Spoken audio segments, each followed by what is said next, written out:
खुलुमबाय Bodoland एंखं television studio आं हायनार सिगयारि दिनै फुंबिलिनि गाहाय रादाबफोराव दङ। बिपि एबा बिजेपि जों गोरोबथा खालामसिगोन। खनेन्द्र बसुमतारिया बुंदों बर' माहारिखौ दाफुंनायाव बर' सानसुमैनि बिफावखौ एबसुआ जेब्लाबो मान होयो। गुवाहाटी मुलुगसोलोंसालिया पिजि आरो इन्टिग्रेटेड एम.कमनि अड सेमिस्टार आनजादखौ दोनथ'बाय। आसाम पुलिसआ गाहाय मावख'नि लांगोनायाव सोमावसारग्राफोरखौ हमदों। गुवाहाटी नोगोरमानि गं 9 फरायसालिफोरखौ कन्टेनमेन्ट जन फोसावबाय। 16 बोसोर बैसोनि हिन्जावसाखौ जिनाहारि खालामदों। बेखार आइजोफोरनो सेलाइ मेसिन सुनाय फोरोंथाय होदों। भारतनि सासे लाइमोनखौ चाइनानि रैखाथि हान्जाया खावना लांदों। दानिया फैदो आबुं रादाबाव।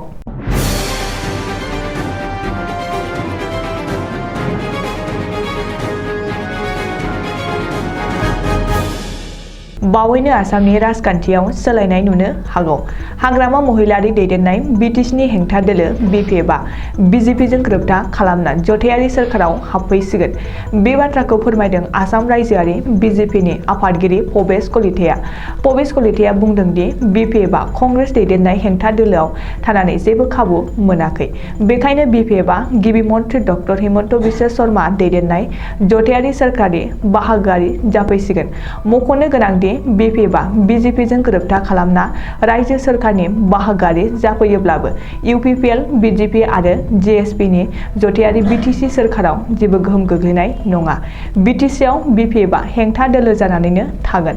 ओरैहाय बिपिएफ आरो इउपिपिएलनि दोलोआ इयुनाव गोरोबथा खालामलायनो हागौ होननानै बिटिसिनि लेङाइ गाहाय आरो अदालगुरिनि एमएलए गबिन्द चन्द्र बसुमतारियाबो इसारा होदों। बबेखानि राजखान्थियाव जेबो जाथावै गैया। हेंथा दोलोआ सोरखारखौ मदद खालामनाय माखासे जाथायखौ नुखांबाय। बिटिसिआवबो बेबायदिनो जायोब्लाबो जेबो सोमोनांनांगौ बाथ्रा गैया होननानै इउपिपिएल दैदेनगिरि गबिन्द बसुमतारिया बुंदों। मख'नो गोनांदि बिटिसिनि बारग' गाहाय हाग्रामा महिलारि दैदेननाय बिपिएफ दोलोआ 2021 मायथाइनि आसाम बिधान सभा बिसायख'थिनि सिगां खुंथाय गोहोआव थानाय बिजेपि दोलोखौ नागारनानै कंग्रेस दैदेननाय महाजोथआव हाबफैनानै बिजेपि मित्र ज'टनि हेंथायै बिधान सभा बिसायख'थियाव बादा होदोंमोन। बर' माहारिखौ दाफुंनायाव बर' सानसुमैमोननि बिफावखौ एबसुआ जेब्लाबो मान होयो। बे बाथ्राखौ बुंदों मिरु एबसुनि गाहाय नेहाथारि खनेन्द्र बसुमतारिया। एबसुनि फेसबुक पेजआव फोसावनाय बादिब्ला कसुगाव दख'रा दुलाराय बर' फरायसा आफादा दिनै ओनसोलनि मेलेमजिबि सानसुमै आरो रायजो राजाफोरखौ लानानै जयै दावमासिनि मुङै हामलायथि बावदों। बे हाबाफारियाव मिरु एबसुनि गाहाय नेहाथारि खनेन्द्र बसुमतारिया बाहागो लायो आरो मागोनि गाहाम हामलायथि बावहरनानै थांनाय गोलाव समाव एबसुखौ जोथोन लाबोनाय आरो बोसोन होबोनानै दिनैनि थासारिसिम लाबोनायनि थाखाय बयनिसिमबो साबायखर बावो। बेजों लोगोसे बर' माहारिखौ दाफुंनायाव बर' सानसुमैमोननि बिफावखौ एबसुआ जेब्लाबो मान होयो होननानै खनेन्द्र बसुमतारिया गावनि बिबुंथियाव बुङो। बे हाबाफारियाव दख'रा आफादनि बेन्दोङाव थानाय रायजो राजाफोरजों लोगोसे गसाइगाव जिल्ला बर' थुनलाइ आफादनि लोगो आफादगिरि प्रश्नलाल नार्जारि, कुसुगावनि गुदि बर' थुनलाइ आफादनि दैदेनगिरिफोर, ट्राम रेन्जनि रेन्जार गसाइ गयारि, ट्राइबेल संघनि दैदेनगिरिफोर, कुसुगाव ओनसोलनि एसआइ, गामिनि गावबुराफोरनि बाहागो लानायजों मागो दमासिनि हामलायथि बावनाया मोजाङैनो मोजां जोबलाङो। बे हाबाफारियाव मिरु एबसुनिफ्राय फारियै नेहाथारि निजोम बसुमतारि, सुबुं फोनांजाब नेहाथारि बड'सा ब्रह्म, सरनजित नार्जारि, अबिद नार्जारि आरो सोलोंथाइ नेहाथारि सोमावसार बसुमतारियाबो बाहागो लायो होनना एबसुनि फेसबुक पेजआव फोसावदों। गुवाहाटी मुलुगसोलोंसालिया पिजि आरो इन्टिग्रेटेड एम.कमनि अड सेमिस्टार आनजादखौ दोनथ'बाय। 21, 22 आरो 24 जानुवारि खालि खुंजानो गोनां पिजि आरो इन्टिग्रेटेड एम.कमनि अड सेमिस्टारनि आनजादखौ दोनथ'बाय।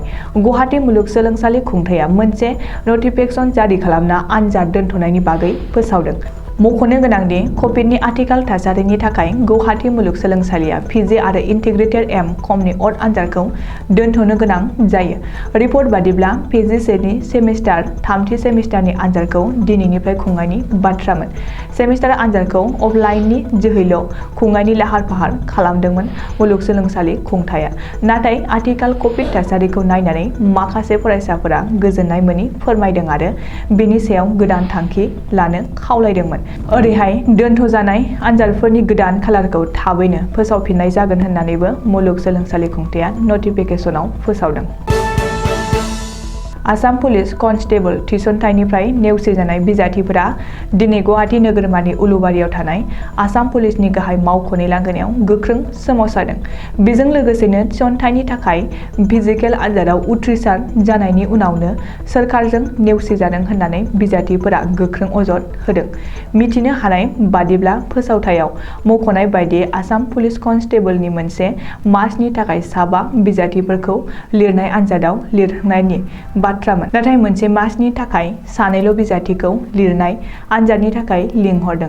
जाउनाव काट अफ मार्कआव जौसिन जादों आरो फिजिकेल आनजादाव उथ्रिसारनायनि उनावनो माखासे बिजाथिफोरा नेवसिनांदों होननानै सोमावसारग्राफोरा अजद होदों आरो 24 घन्टानि गेजेरावनो बेनि फिननाय होनो दाबि खालामदों। ओरैहाय आसाम पुलिसनि गाहाय मावख'नि लांगोनायाव सोमावसारग्रा सोद्रोमाफोरखौ पुलिसआ हमनानै फानबाजार थानयाव लानानै थाङो होननानै खौरां मोन्दों। रायजोआव कर'ना भाइरासनि गाग्लोबनाया बांनायनि सायाव बांदों। गुवाहाटी नोगोरमानि गंगु फरायसालिफोरखौ कभिडनि कन्टेनमेन्ट जन फोसावबाय।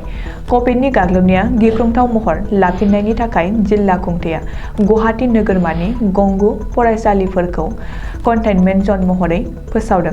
कन्टेनमेन्ट जन फोसावजानाय गुवाहाटी नोगोरमानि फरायसालिफोरा जादों RP. Hindi higher secondary school, Sanaram high school, केट्रि CHC, Kamakhya higher secondary school, Gurukul grammar बिद्यालय, Rahman nursing and paramedical institute, Assam जतीय बिद्यालय Noonmati, Arya Vidyapeeth higher secondary school आरो बाथौफुरि हायार सेकेन्डारि स्कुल। मख'नो गोनांदि मख'जानाय फरायसालिफोराव गिख्रंथावै कर'ना भाइरास गाग्लोबनायनि थाखाय कन्टेनमेन्ट जन फोसावनो गोनां जादों। लाजिनांथाव जाथाय बाक्सा जिल्लानि ब्रह्मफोथाराव सासे 16 बोसोर बैसोनि उन्दै हिन्जावसाखौ जिनाहारि खालामदों। मख'नो गोनांदि 16 बोसोर बैसोनि हिन्जावसाखौ मोजां मोनफ्लानायनि फावथिना खालामनानै गोबाव समनिफ्रायनो देहायारि सोमोन्दो लाखिबोनाय थानानै हिन्जावसाखौ उनावहाय खबर लायाखैमोन दुथां लांसुनिया। जाथायनि सोमोन्दै हिन्जावसानिफ्राय मिन्थिनानै नखरनि सुबुंफ्रा पुलिस बिफाननिसिम हौवानि सायाव एजाहार होयो। सुलुङाव मिथिनाय बादिब्ला उन्दै हिन्जावसाखौ जिनाहारि खालामग्रा दुथां बिलफारा गामिनि बिक्रम बर' आरो बिथांखौ पुलिस बिफाना हमनानै मसलपुर थानासिम दैथायहरबाय। बेटि पाढ़ाओ बेटि बचाओ आसनि गेजेरजों बे दाननि थाखाय सेलाइ मेसिन सुनाय फोरोंथाय मावबादा खुलिदों।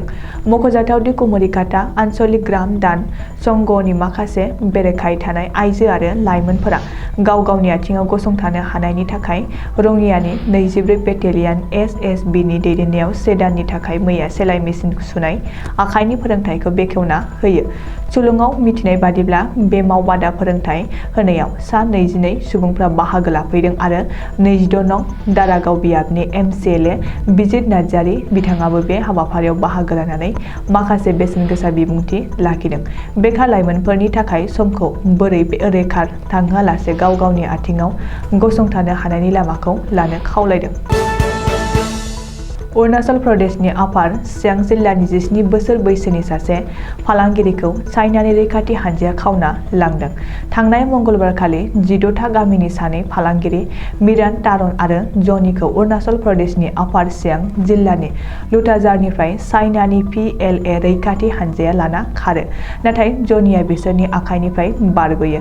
बे जाथायनि सायाव जनिया खारग'नानै 16 था गामिनि मिरान तारनखौ चाइनानि रैखाथि हानजा PLA लांनाय जाथायखौ खोन्थायो।